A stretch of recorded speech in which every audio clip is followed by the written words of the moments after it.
Welcome to my channel. Try to hear the latest story. Christmas morning at the Morrison family home in suburban Denver. I sat alone at the breakfast table while my sister Jessica delivered the crushing blow that would change everything. She challenged me with cruel certainty to disappear for a few days and watch how nobody notices or cares. The words hit like ice water because deep down I feared she might be right. My parents favored Jessica, my friends seemed distant, and my girlfriend Emma had been acting strange. So I accepted the dare, not knowing this decision would expose a web of betrayal that reached deeper than I could imagine.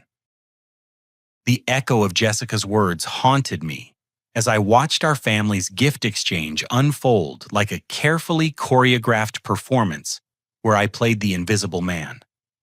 Mom and Dad practically glowed when Jessica unveiled her expensive presents, for them a luxury spa weekend package for Mom and premium golf accessories for Dad. Their faces lit up with genuine delight, showering her with praise about her thoughtfulness and success. When my turn came, I presented the handmade photo albums I'd spent weeks crafting.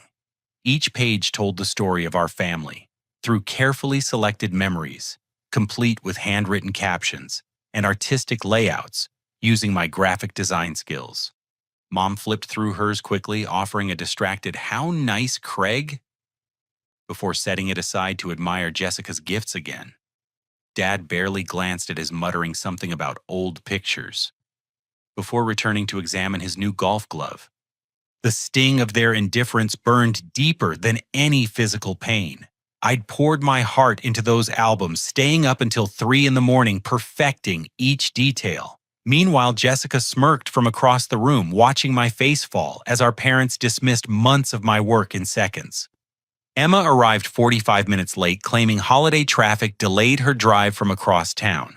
She seemed distracted, constantly checking her phone and offering half-hearted apologies for missing most of the gift opening. When I handed her the custom jewelry box I'd designed specifically for her collection of vintage earrings, she thanked me politely, but kept glancing at her screen. The device buzzed every few minutes, and each notification made her more anxious. "Work stuff?" she explained when I asked about the constant messages. "You know how demanding clients get during the holidays?" Something felt off about her explanation. Emma worked as a yoga instructor at a local studio.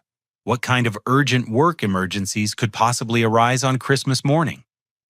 But I pushed the doubt away, chalking up my suspicion to Jessica's poisonous words affecting my judgment.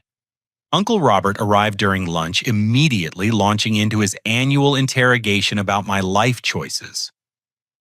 "Still living alone in that tiny apartment, Craig? Most guys your age have settled down by now. 28 years old? And what do you have to show for it?"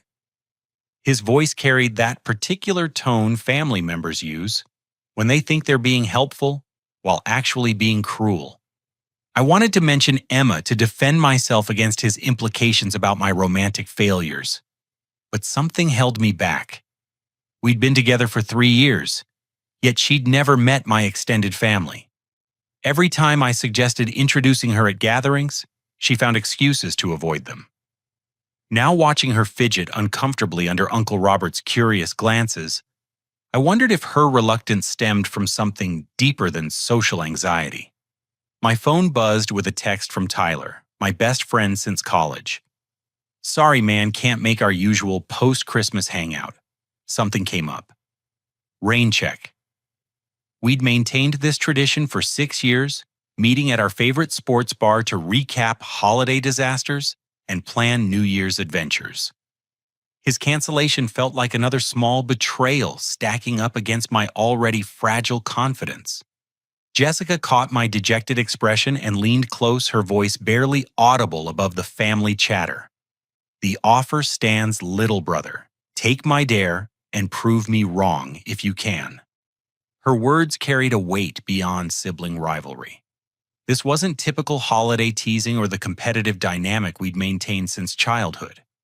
Something calculated lurked behind her challenge, a certainty that suggested she knew exactly how my disappearance would unfold.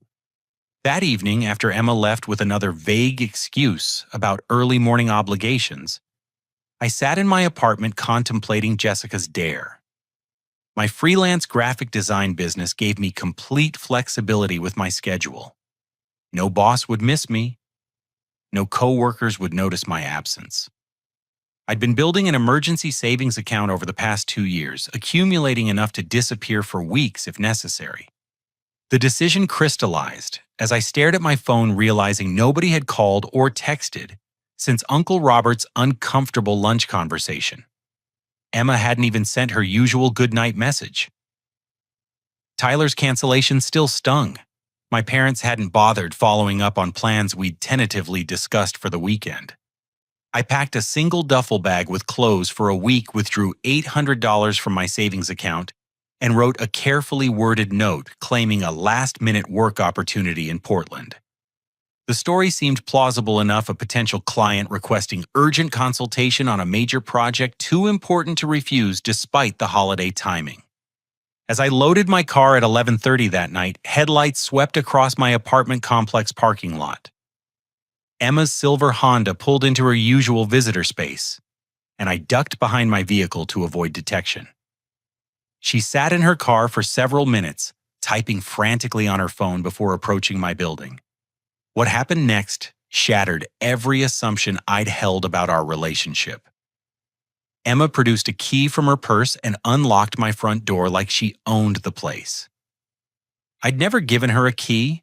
We'd discussed it multiple times, but I'd always hesitated, wanting to take our relationship slow and maintain some independence. Yet somehow she possessed access to my home.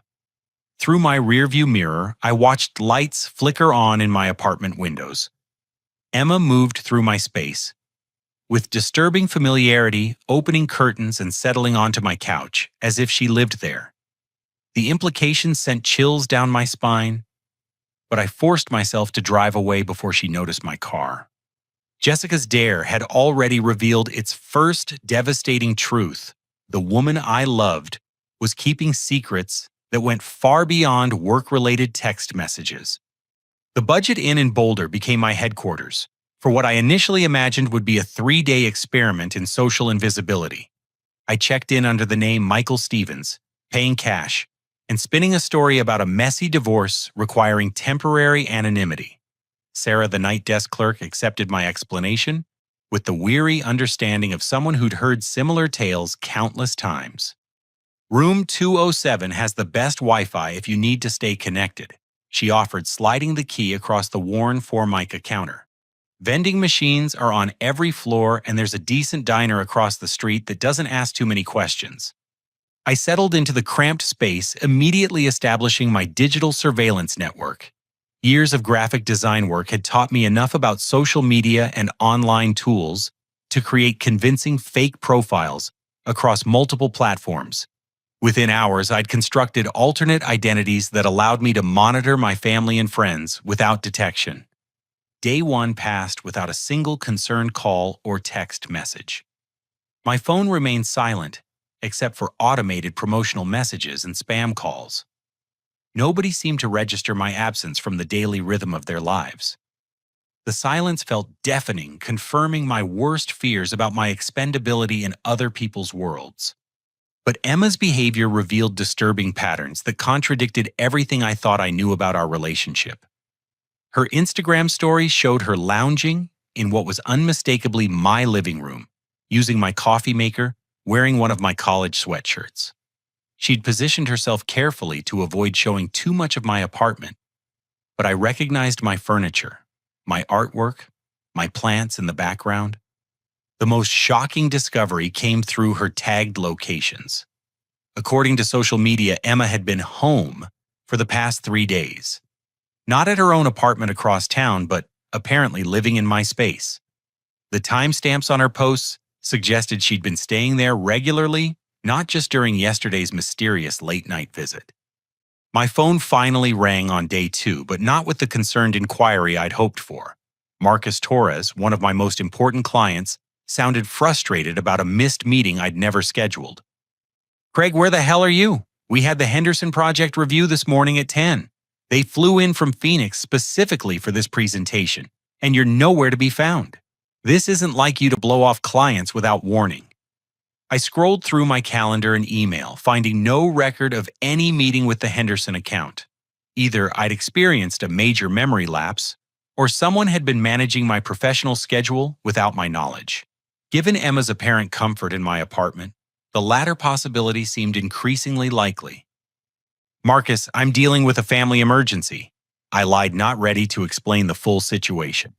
"Can we reschedule for next week? I'll make sure everything's ready for the Henderson presentation." Some family emergency. Your girlfriend called my office yesterday asking about project timelines and client contact information. She said you were sick and might need her to handle some administrative tasks. What's really going on here? Emma had contacted my clients behind my back, positioning herself as my representative. The implications made my stomach turn. How long had she been inserting herself into my professional life? What other boundaries had she crossed without my awareness? Further investigation through my fake social media profiles revealed Emma had been telling mutual acquaintances that we were engaged. Photos from last weekend's holiday party showed her wearing a ring on her left hand that I'd never seen before. Comments from her friends congratulated her on our upcoming wedding, referring to plans I knew nothing about. Benjamin Martinez appeared frequently in her text notifications, visible in screenshots she'd carelessly posted. Their conversation previews suggested intimate familiarity, "Can't wait to see you tonight," and "the plan is working perfectly, and he suspects nothing." My girlfriend was maintaining a secret relationship with another man while pretending to build a future with me. The financial violations cut deepest of all. Checking my credit card statements online, I discovered multiple unauthorized charges over the past month. Expensive dinners at restaurants I'd never visited, purchases at stores I'd never shopped, even a weekend hotel stay in Aspen during a period when Emma claimed to be visiting her sick grandmother in Kansas. She'd been stealing from me while simultaneously lying about our relationship status and interfering with my career. Yet I'd remained completely oblivious, trusting her explanations and dismissing my instincts when something felt wrong. On day 3, I accessed my home security system through the mobile app, expecting to find Emma continuing her unauthorized residence. Instead, the live footage revealed something far more sinister. My apartment hosted a dinner party with 6 people I'd never seen before. Emma played hostess, serving wine and appetizers as if entertaining in her own home. The guest list included well-dressed couples in their 30s, all seemingly comfortable in my space. They examined my artwork, discussed my furniture, and treated Emma as the obvious owner of everything around them. One man even used my bathroom without asking permission, suggesting this wasn't their first gathering in my apartment. Then Jessica walked through my front door. My sister embraced Emma like an old friend, air-kissing both cheeks, in a gesture of intimate familiarity.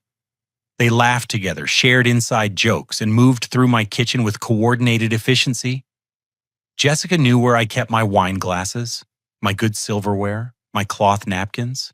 She'd been in my home enough times to memorize my organization system. The 2 women raised champagne flutes in what appeared to be a celebration toast. Other guests joined them, clinking glasses and smiling as if marking some significant achievement. I watched through my phone screen, invisible to the party happening in my own living room, as my sister and girlfriend celebrated something that clearly involved my absence. Jessica's Christmas dare hadn't been spontaneous cruelty born from holiday stress. She'd orchestrated my disappearance, knowing exactly how Emma would respond. They were collaborating in a scheme that required my departure, and I'd walked directly into their trap by accepting the challenge. The security footage played on loop in my hotel room as I stared at the impossible scene unfolding in my apartment. Jessica and Emma moved through my space. With the practiced coordination of longtime friends, directing their unknown guests to specific areas while maintaining animated conversation about topics I couldn't hear but desperately needed to understand. I screenshot every frame, documenting the evidence, while my mind struggled to process the implications. These women had deceived me for years, maintaining a relationship that extended far beyond holiday gatherings and casual introductions. Their comfortable familiarity suggested deep history, shared secrets, and coordinated planning that made my stomach clench with betrayal. Digging deeper into their social media histories required hours of methodical investigation, but my graphic design background had taught me patience with detail-oriented research. I created timeline charts, cross-referenced tagged photos, and mapped their digital footprints with the same precision I used for client projects. The truth emerged gradually through carefully buried evidence. Emma Rodriguez and Jessica Morrison had been best friends since their sophomore year at Colorado State University, where they'd shared an apartment and apparently shared schemes for manipulating the men in their lives. Their college social media posts showed them together constantly, spring break trips, weekend adventures, late-night parties, where they posed as wing women for each other's romantic conquests. More disturbing were the patterns that emerged from Emma's dating history. Through mutual connections and public posts, I identified at least 2 previous boyfriends who'd suffered mysterious financial and professional disasters after relationships with Emma ended. David Chen, a software developer, had his client list stolen and his business reputation destroyed by fake online reviews. Michael Patterson, a freelance photographer, lost major contracts when someone leaked manipulated versions of his work to discredit his artistic integrity. Both men had posted about suspicious ex-girlfriends who'd gained access to their professional networks and personal finances before disappearing with significant resources. The details matched Emma's behavior patterns so precisely that coincidence seemed impossible. Jessica's role in these schemes revealed itself through archived social media posts and tagged locations. She'd been present in the background of Emma's previous relationships, always positioning herself as a supportive friend to the targeted men, while secretly feeding information to Emma about their vulnerabilities and opportunities for exploitation. My sister had spent 3 years studying my habits, my insecurities, my professional connections, and my financial situation. Every family dinner conversation about my work, every casual mention of difficult clients or promising projects, every complaint about feeling unappreciated had been carefully cataloged and reported to Emma for strategic advantage. The apartment lease scheme became clear through rental documents I discovered in my online banking records. Emma had been forging my signature on paperwork, requesting her addition to my lease agreement. She'd submitted these documents to my landlord, while I remained completely unaware, creating legal grounds for her continued residence, even after our relationship ended.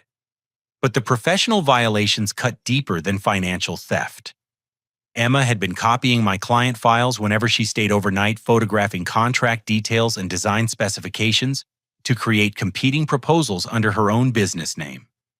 She'd established Rodriguez Creative Solutions 6 months ago, using my client research and design concepts to undercut my pricing while delivering inferior work that damaged relationships I'd spent years building.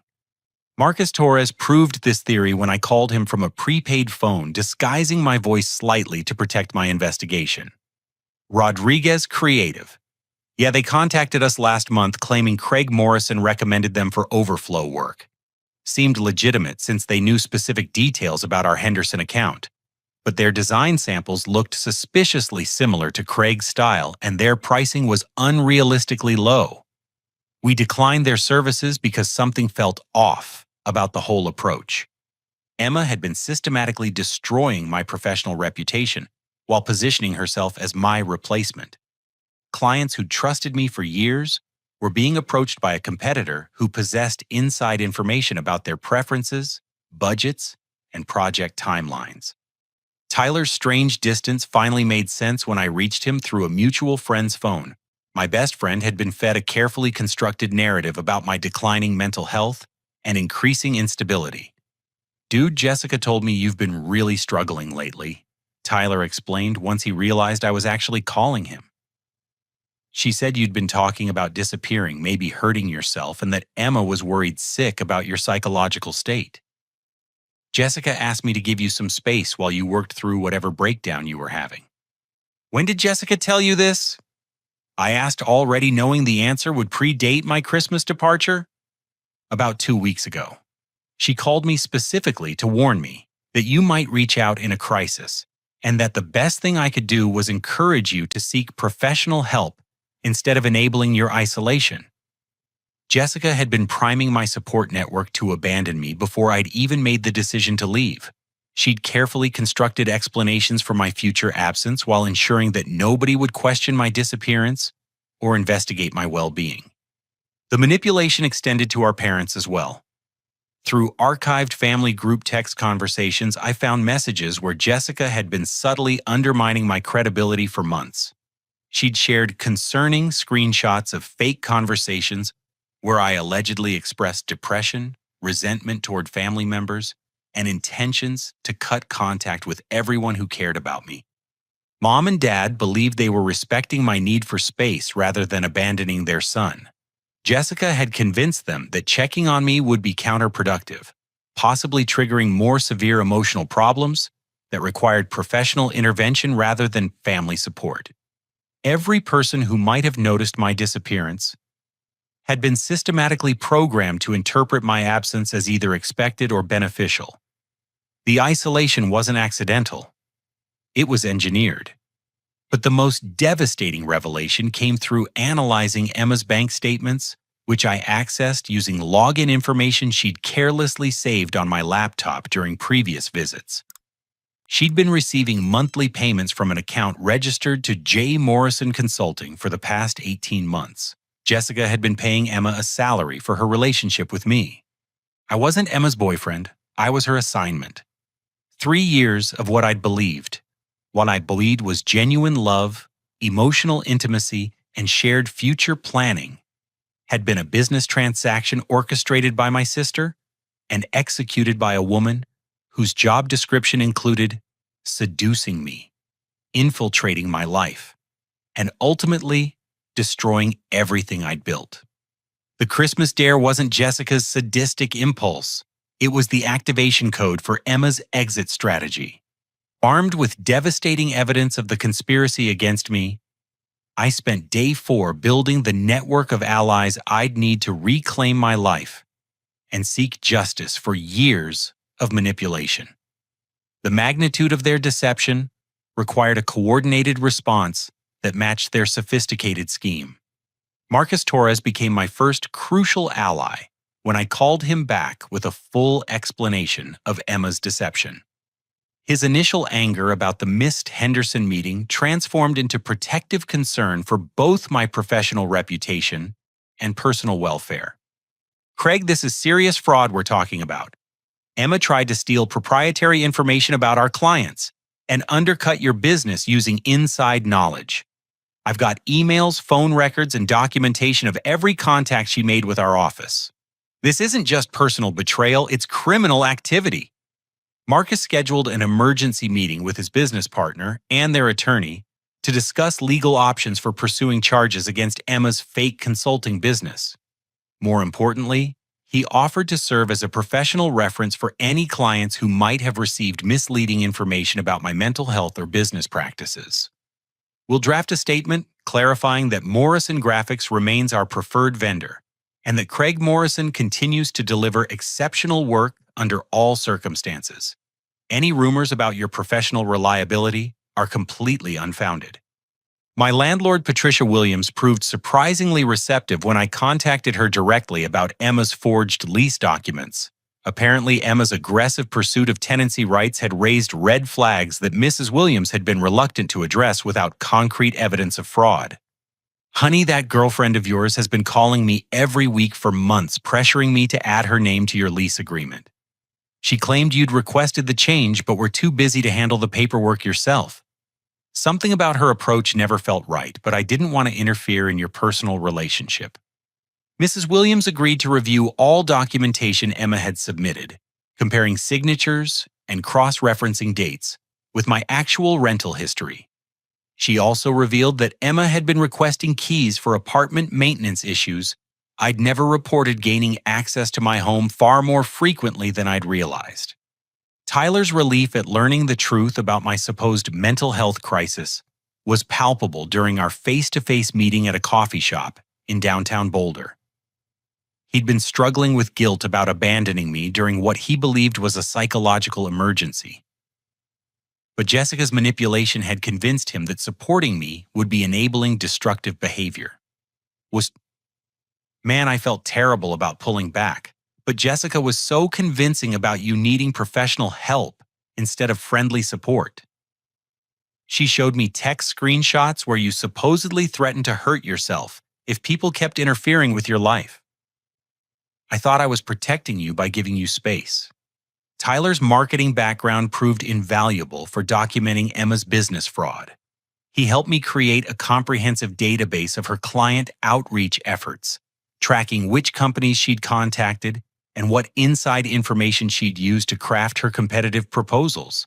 His professional network included several people who'd received pitches from Rodriguez Creative Solutions and been suspicious enough to decline their services. Mrs. Patterson, my 73-year-old neighbor from across the hallway, emerged as an unexpected source of crucial evidence. Her chronic insomnia and protective concern for the building's younger residents had led her to maintain detailed logs of suspicious activity in our apartment complex. "That girl has been coming and going from your place at all hours for months, sweetie. Sometimes she'd show up when your car wasn't even in the parking lot, staying overnight like she owned the place. Last week, she started bringing moving boxes and furniture, acting like she was setting up permanent residence." Mrs. Patterson had photographed Emma's activities from her peephole, creating time-stamped documentation of unauthorized entry overnight stays and the gradual movement of personal belongings into my apartment. Her evidence proved Emma had been living in my home part-time while maintaining her separate residence, establishing the groundwork for taking over my lease completely. Danny Reyes, who worked in our building's mail sorting office, confirmed another aspect of Emma's infiltration scheme. She'd been intercepting packages and correspondence addressed to me, forging signatures on delivery receipts, and redirecting mail to her own address when convenient. "She convinced me you'd asked her to collect your packages when you were traveling for work," Danny explained apologetically. "Had some story about you being gone for client meetings and needing her to handle important deliveries. I should have verified with you directly, but she seemed to know your schedule so well that I believed the arrangement was legitimate." Emma had been controlling my information flow for months, filtering what communications reached me, while copying important documents for her own use. Business contracts, financial statements, and personal correspondence had all been subject to her review before I ever saw them.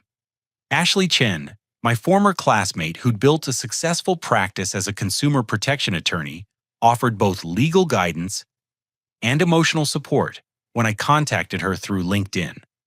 Her experience with relationship-based financial fraud provided crucial context for understanding the scope of Emma and Jessica's crimes.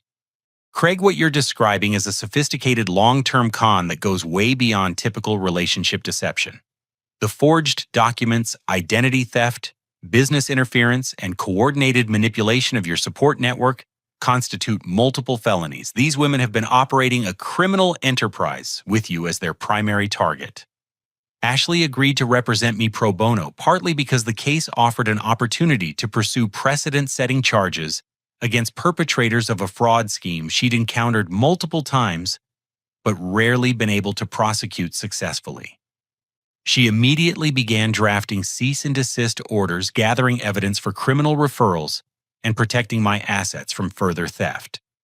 But the most disturbing discovery came when Ashley connected me with David Chen and Michael Patterson, Emma's previous victims, who'd never realized their experiences were part of a larger criminal pattern. Both men agreed to share their stories, providing crucial evidence of Emma and Jessica's systematic approach to relationship-based fraud. David's experience mirrored mine, almost exactly a calculated introduction through mutual friends, gradual infiltration of his professional network, forged documents establishing shared financial responsibility, and ultimately the theft of his client list and business reputation through carefully orchestrated sabotage. "She destroyed 3 years of my work in about 6 weeks," David explained during our phone conversation. "By the time I realized what was happening, she'd poisoned my relationships with every major client and established her own competing business using my proprietary development processes. Michael's story included details that chilled me to the bone. Emma had not only stolen his photography contracts, but had manipulated his images to create embarrassing fake portfolios that destroyed his artistic reputation. She distributed these doctored photos to galleries, magazines, and corporate clients, ensuring that his career in professional photography would never recover. The worst part was how alone I felt afterward, Michael admitted. She'd systematically alienated me from friends and family members by spreading rumors about my mental health and professional ethics. By the time she disappeared, I had nobody left who believed my version of events. Both men had tried to pursue legal action against Emma, but her careful documentation of their supposed psychological instability had made their complaints appear unreliable. Jessica's supporting testimony about their erratic behavior had provided additional credibility to Emma's claims of being victimized by unstable ex-boyfriends. I was their third target, but I had advantages my predecessors had lacked.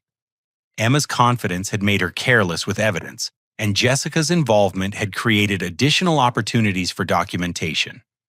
Most importantly, I'd discovered their scheme before they'd completed their exit strategy, giving me time to build a case, while they continued incriminating themselves.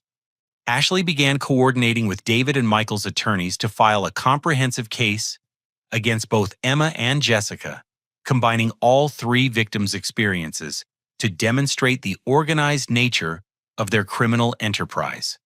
The evidence we'd gathered individually became much more powerful when integrated into a pattern that proved premeditation and conspiracy.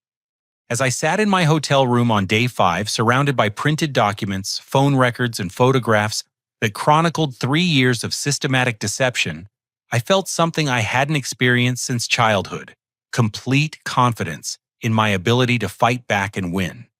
Emma and Jessica had taught me valuable lessons about strategic thinking, long-term planning, and the power of coordinated action.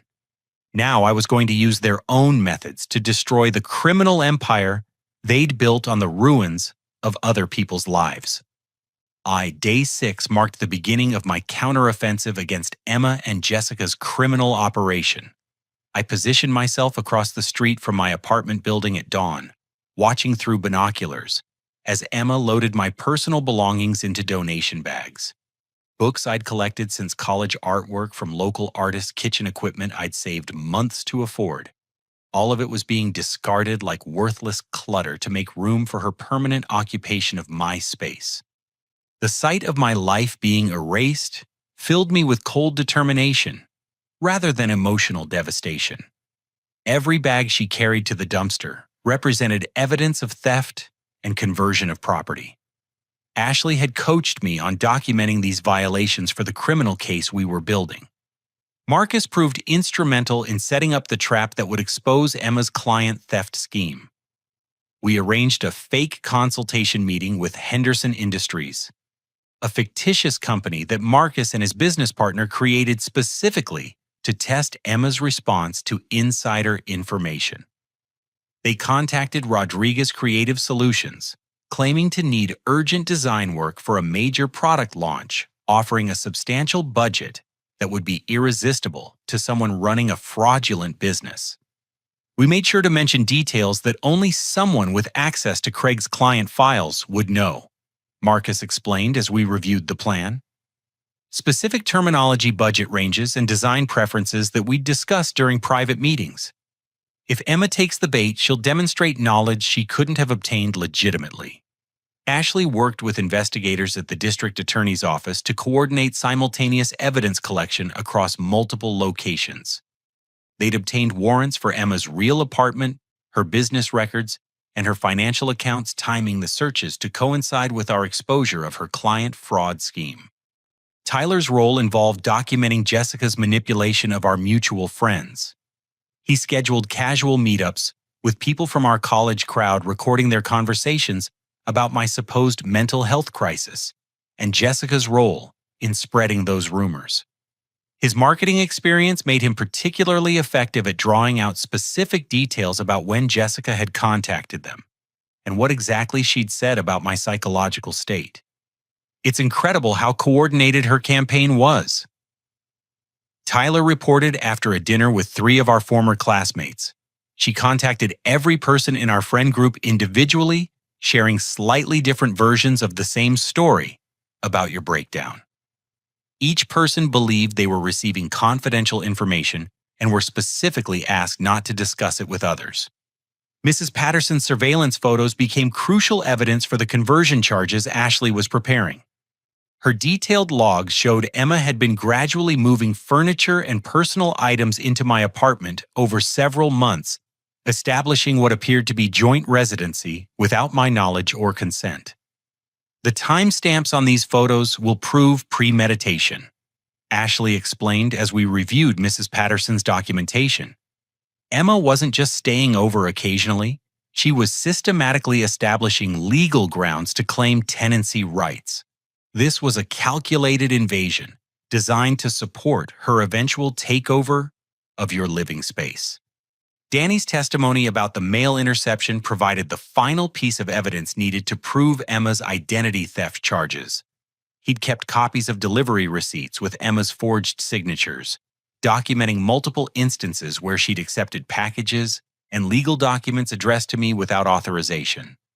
But the most damaging discovery came from analyzing Emma's laptop, which she'd carelessly left unsecured in my apartment while attending to other moving tasks. The device contained months of email correspondence with Jessica, detailing their strategy for destroying my life and dividing my assets. Their communications revealed the mechanical precision of their operation. Jessica provided weekly reports on my emotional state, my financial situation, and my professional relationships. Emma responded with updates on her progress infiltrating my business network and establishing legal claims to my property. They discussed timeline adjustments, shared strategies for handling unexpected complications, and celebrated milestones in their systematic destruction of my independence. One email exchange particularly demonstrated the callous nature of their conspiracy. Jessica: Craig seemed suspicious about your late nights last week. You might need to manufacture a crisis to explain your absences. Emma already handled. Told him I was dealing with a family emergency in Kansas. He's so eager to be supportive that he never questions my stories. The guilt about not being emotionally available makes him even more generous with money and access. Jessica: Perfect. Keep pushing the engagement narrative with your friends. We need documented expectations about shared property before we activate the exit strategy. Emma already wearing the fake ring and posting couple photos. His clients think we're planning a wedding, which makes them more likely to share confidential project information. Everything is proceeding exactly as we outlined. These emails would serve as devastating evidence in both the criminal case and civil litigation. Their casual discussion of psychological manipulation, financial theft, and business sabotage demonstrated clear intent to commit multiple felonies over an extended period. Ashley's connections with other attorneys provided additional support for our coordinated legal strategy. She'd contacted lawyers representing David and Michael Emma's previous victims to coordinate a multi-jurisdictional case that would prevent Emma from escaping consequences by moving to a different state. We're documenting a pattern of interstate fraud that falls under federal jurisdiction, Ashley explained. Emma's operation crosses state lines and involves multiple victims, which gives us access to much stronger criminal penalties and civil remedies. The fake Henderson Industries meeting was scheduled for day 7, giving us one final opportunity to document Emma's willingness to use stolen information for financial gain. Marcus had arranged for a private investigator to record the entire consultation, capturing both video and audio evidence of Emma presenting design concepts that belonged to me. But our investigation revealed an even more disturbing aspect of Emma and Jessica's scheme. They weren't just stealing from individual men. They were part of a larger network of women running similar operations across the country.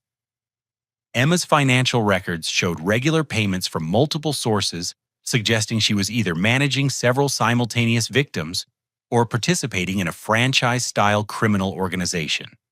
Ashley connected with attorneys in other states who were pursuing cases against women using identical methods, romantic relationships, to gain access to successful men, systematic infiltration of their professional and personal lives, coordinated campaigns to isolate them from support networks, and eventual theft of assets and business relationships. Craig, you may have stumbled onto something much bigger than personal revenge? Ashley warned me as we prepared for the final phase of our operation. If Emma and Jessica are part of an organized network, exposing them could help dozens of other victims who never realized their experiences were connected to a larger criminal enterprise. The scope of potential justice available to us expanded far beyond my personal desire for vindication. We had the opportunity to dismantle an entire system of predatory behavior that had destroyed lives across multiple states over several years. As I prepared to spring our trap, I felt no satisfaction or anticipation of revenge. Instead, I experienced the calm confidence of someone who'd finally found his true strength. Jessica's Christmas dare had been intended to destroy me, but it had actually revealed capabilities I'd never known I possessed. Tomorrow, Emma would discover that her carefully planned exit strategy had become the beginning of her complete downfall. Day 7 arrived with the crisp clarity of a Colorado winter morning, perfect weather for dismantling a criminal conspiracy that had consumed 3 years of my life. I sat in Marcus's office at 9:15 watching through the conference room windows as Emma's silver Honda pulled into the parking lot precisely on time for her 10 o'clock appointment with Henderson Industries. She dressed for success, a tailored navy blazer professional portfolio, and the confident stride of someone who believed she was about to close the deal that would cement her theft of my business reputation. Emma had no idea that every step she took toward our fake meeting was being recorded by 3 hidden cameras and 2 private investigators. Marcus reviewed the final details of our trap as Emma checked in with the receptionist downstairs. She'll be expecting to meet with Henderson's creative director and project manager. Instead, she's about to find herself facing criminal fraud charges and civil liability that will follow her for the rest of her life. Ashley arrived at 9:45 with Detective Rodriguez from the Financial Crimes Unit carrying search warrants that had been executed simultaneously at Emma's real apartment, Jessica's house, and the storage unit where they'd been hiding stolen property from multiple victims. Early reports suggested investigators had found evidence connecting them to at least 7 other men across 4 states. The scope of this operation is staggering, Detective Rodriguez explained as we prepared to confront Emma. These women have been running sophisticated long-term cons for over 5 years, generating hundreds of thousands of dollars in illegal income through relationship fraud, identity theft, and business sabotage. At exactly 10 o'clock, Emma entered Marcus's conference room, expecting to present stolen design concepts to clients she believed she was about to defraud. Instead, she found herself facing me, Ashley, Detective Rodriguez, and a table covered with evidence of her crimes dating back to her first relationship with David Chen. The color drained from Emma's face as she recognized me sitting calmly in the chair where she'd expected to find her fake Henderson client. Her confident professional demeanor cracked, immediately replaced by the desperate calculation of someone trying to determine how much we knew and how quickly she could escape. McCroke sounds? Craig. What are you doing here? I thought you were in Portland dealing with that family emergency. I was never in Portland, Emma. I've been in Boulder for the past week, watching you systematically destroy my life while celebrating your success with my sister. Would you like to see the security footage from my apartment? Or should we start with your fake business records? Ashley spread photographs across the conference table. Emma entering my apartment with unauthorized keys, moving my belongings to storage hosting parties for strangers in my living room, and coordinating with Jessica to distribute lies about my mental health to mutual friends and professional contacts. Ms. Rodriguez, you're under arrest for multiple counts of fraud, identity theft, conversion of property, and conspiracy to commit felony crimes. You have the right to remain silent, and I strongly suggest you exercise that right until you've contacted an attorney. But Emma's desperation overcame her judgment. Instead of remaining silent, she launched into a frantic defense that only incriminated her further. She claimed to be protecting me from my own psychological instability, suggested that Jessica had been concerned about my welfare, and insisted that any financial irregularities were misunderstandings rather than intentional theft. Craig has been struggling with depression and paranoid delusions for months. Emma insisted, her voice rising with manufactured concern. Jessica asked me to monitor his behavior and help him get professional treatment before he hurt himself or damaged his career further. Everything I did was to protect him from his own self-destructive impulses. Detective Rodriguez listened patiently to Emma's fabricated explanation before revealing the evidence that destroyed her credibility completely. Ms. Rodriguez, we have 18 months of email correspondence between you and Jessica Morrison, detailing your systematic plan to steal Mr. Morrison's assets and destroy his professional relationships. Your own written words describe him as pathetically trusting and completely unaware of our operation. Emma's face went pale as Detective Rodriguez read selected quotes from her emails with Jessica. He actually thanked me for being so understanding about my family emergencies while I was stealing his client files, and the engagement ring story is working perfectly. His business contacts are sharing confidential information because they think we're planning a wedding.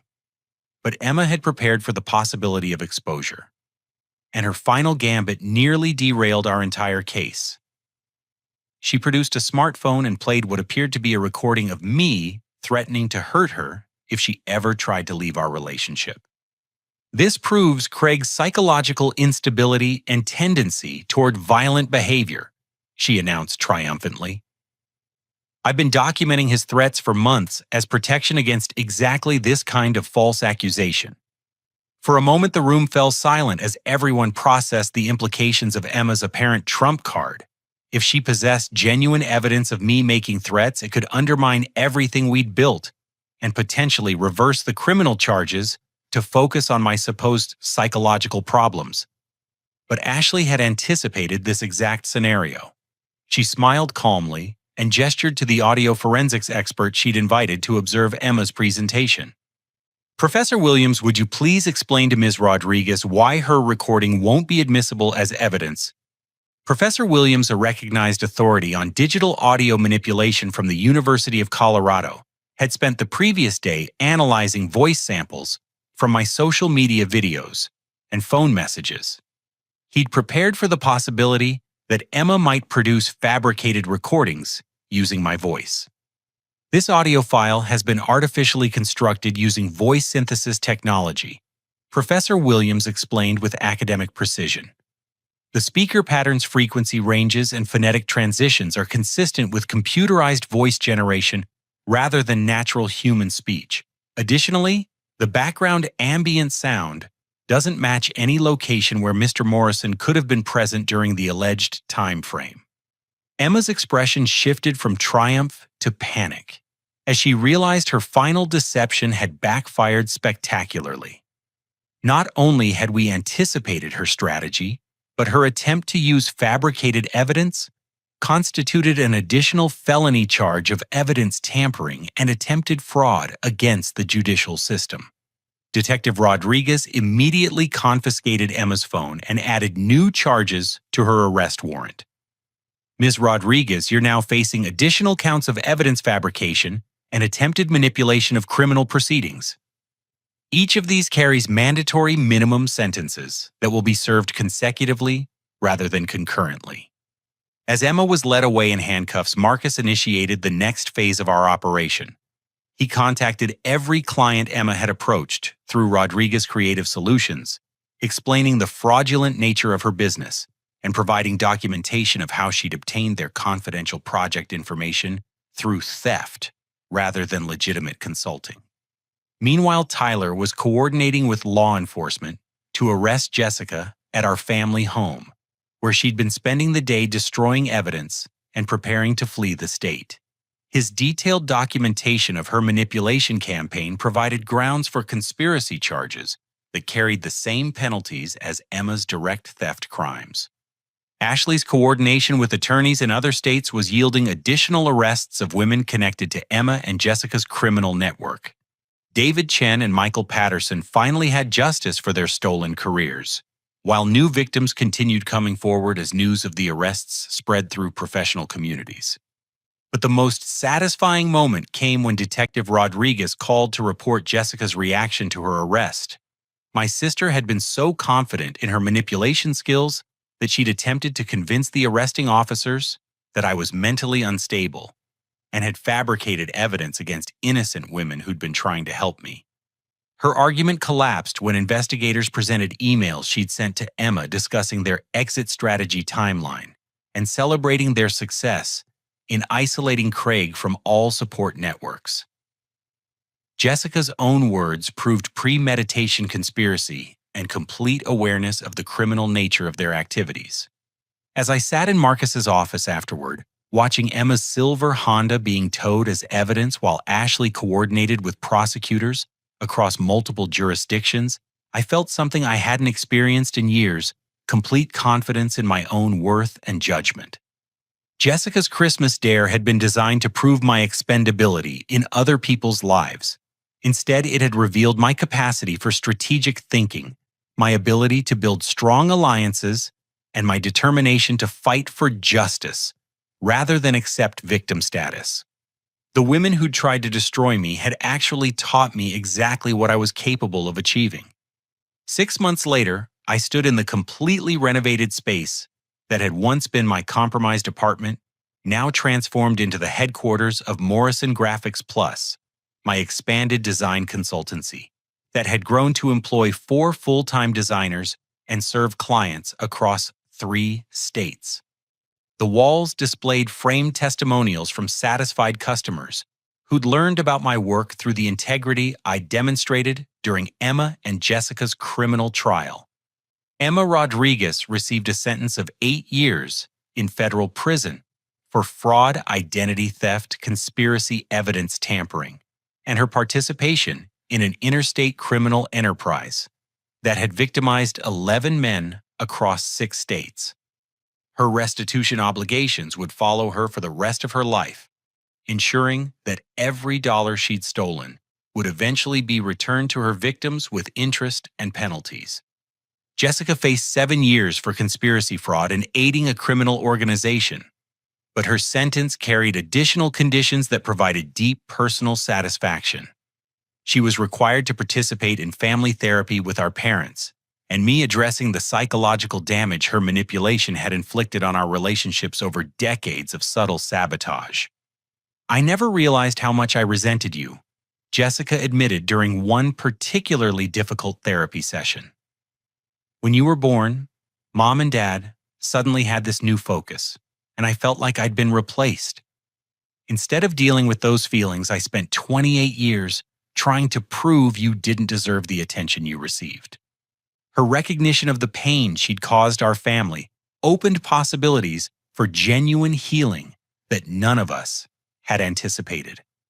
Mom and Dad were devastated to learn how Jessica's manipulation had influenced their treatment of me, leading them to seek their own counseling to address patterns of favoritism and emotional neglect they'd never consciously acknowledged. "We failed you, Craig," Dad said during a family dinner at my new apartment. "Jessica's lies about your mental health made it easier for us to ignore how badly we'd been treating you for years. We should have noticed that something was wrong, should have questioned why you seemed so isolated from people who claimed to care about you." Mom's transformation was even more remarkable. She'd begun researching narcissistic manipulation and psychological abuse, determined to understand how she'd been deceived into enabling Jessica's cruelty, while simultaneously rejecting her own son's attempts to maintain family connection. "I'm proud of the man you've become despite our failures as parents." she told me while helping organize my new office space. Your strength, your integrity, your refusal to seek revenge, even when you had every right to be angry. Those qualities came from your own character, not from anything we taught you. Tyler's friendship had grown stronger than ever as we worked together to help other victims of similar fraud schemes. His marketing expertise proved invaluable for the nonprofit organization we'd established to provide resources and support for people recovering from relationship-based financial crimes. You taught me something important about loyalty and trust, Tyler explained as we reviewed applications from potential support group members. I was so easily convinced to abandon you based on Jessica's lies, because I didn't really know you well enough to recognize that her stories didn't match your actual character. Real friendship requires deeper understanding than I'd been willing to invest. Marcus Torres had become both a business partner and a mentor, helping me expand Morrison Graphics Plus into a regional leader in ethical design consulting. Our reputation for integrity and client protection had attracted customers who valued transparency and honesty over competitive pricing and manipulative sales tactics. What you experienced taught all of us valuable lessons about protecting our businesses and our personal relationships from people who don't share our values, Marcus reflected during our weekly planning meeting. Your case study has become required reading for everyone in our professional network. Ashley's legal practice had evolved to specialize in relationship fraud cases, with our successful prosecution of Emma and Jessica's criminal network serving as a template for pursuing similar crimes across the country. She'd helped recover over $2 million in stolen assets for victims, while securing prison sentences for 12 people involved in organized romance fraud operations. The most unexpected alliance came from Detective Rodriguez, who transitioned from investigating our case to heading a new task force focused on relationship-based financial crimes. Our collaboration had exposed a national network of criminals who'd been operating for over a decade without consequences. Your willingness to thoroughly document everything and think strategically about gathering evidence made this the strongest case we've ever built in this category. Detective Rodriguez explained during a conference where we presented our experience to law enforcement agencies from across the region. Most victims are too emotionally devastated to pursue comprehensive justice, but your approach created a template that other survivors can follow. Mrs. Patterson had become an honorary grandmother figure in my life, regularly sharing meals and offering wisdom gained from 8 decades of observing human behavior. Her protective instincts and attention to detail had provided crucial evidence for our case, but her friendship had provided something even more valuable. You remind me of my late husband, she told me during one of our weekly coffee conversations. He had the same quiet strength, the same ability to see people's true character beneath their surface presentations. That gift will serve you well in whatever relationships you build going forward. Danny Reyes had been promoted to building manager after his testimony helped convict Emma of mail fraud. His experience with our case had taught him to verify suspicious requests, more carefully protecting other residents from similar infiltration attempts. But the most meaningful transformation involved my new relationship with someone who appreciated exactly who I was, without requiring any performance or pretense. Dr. Sarah Martinez, the hotel desk clerk, who'd provided safe harbor during my week of investigation, had revealed herself to be a graduate student in psychology, completing her doctorate in trauma recovery. I recognized something familiar in your situation that first night, Sarah explained as we walked through downtown Boulder 6 months after Emma's arrest. I'd been studying relationship manipulation and psychological abuse for my dissertation research. Your determination to understand what was happening instead of just accepting victim status showed incredible emotional intelligence. Our relationship had developed slowly, built on honest communication about past experiences and shared commitment to authentic connection. Sarah's academic background helped her understand the psychological recovery process I was navigating, while my experience provided real-world insights that enhanced her research into fraud victim rehabilitation. What you survived and how you chose to fight back instead of accepting defeat offers hope to other people in similar situations. Sarah noted as we reviewed the final draft of the article we'd co-authored for the Journal of Interpersonal Violence. Your story proves that healing is possible and that justice can be achieved even when the abuse is sophisticated and long-term.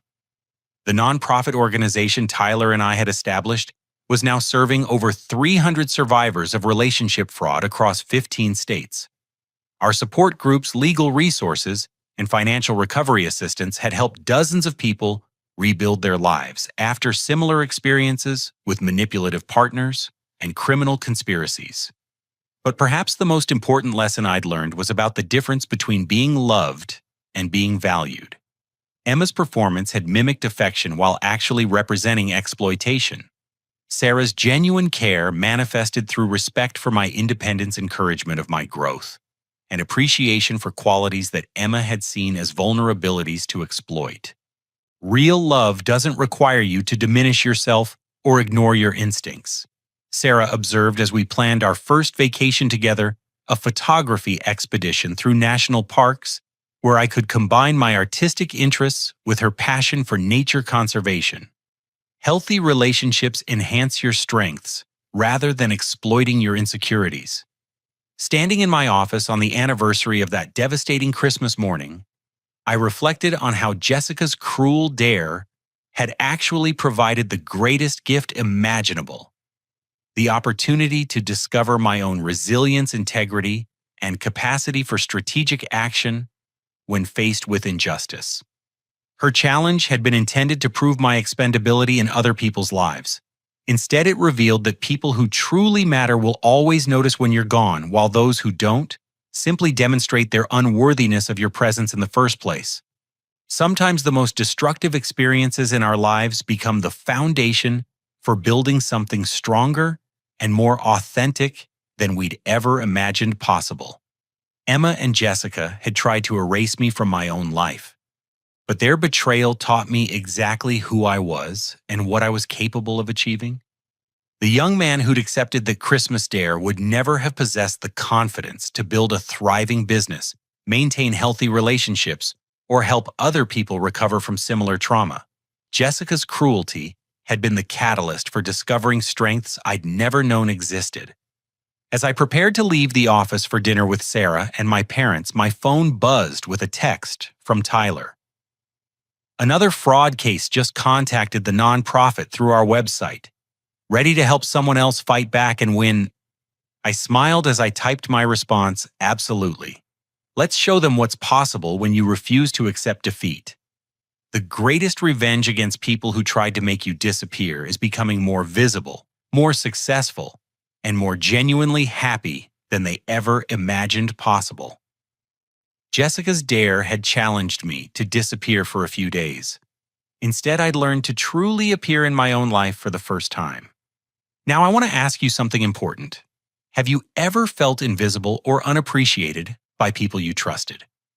How did you handle that situation? And what did it teach you about your own strength? Share your thoughts in the comments below because your story might help someone else who's struggling with similar challenges. If this story resonated with you, please hit the like button to let me know it made an impact. Subscribe for more true stories about overcoming betrayal and finding justice. And share this video with anyone who needs to hear that they're stronger than they realize. Thank you for listening, and remember that sometimes the people who try to make you disappear are actually helping you discover exactly who you're meant to become.